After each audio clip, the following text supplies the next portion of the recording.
Аавдаа буугаад ир. Үгүй, чи миний аав биш. Аав нь чамайг санаад байна. Роо чи миний аав биш. Чи чинь матарчтай. Хүү минь энэ бүх зүйл чамд гинтих байж магадгүй. Гэхдээ би чамайг өргөж авсан юм. Тэгээд бидний хамтдаа өнгөрүүлсэн бүх дурсамж худлаа юм уу? Мэдээж хэрэг чи миний хүү биш. Би ч аав чинь биш. Гэхдээ би эдэн. Юу гинэ? Мөн би чамд хайртай. Ааваа би ч гэсэн танд хайртай. Одоо буугаад ир.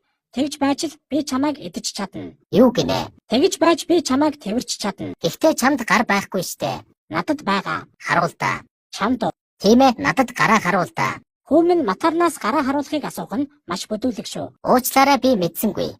Энэ танаас соёл юм уу? Энэ шашинтай илүү холбоотой. За. Чи тэгээд надаас юу хүсэж байгаа юм бэ? Юу гэдгийг нь чи мэдэж байгаа штэ. Би дуусчихлаа. Би явлаа. Чи миний хүү биш. Би чиний аав чинь биш баяртай. Ээждээ буугаад ир. Пэйж фоллоу хийгээд рекшон дараад үзээрэй. Баярлалаа, баяртай Маднас байлаа.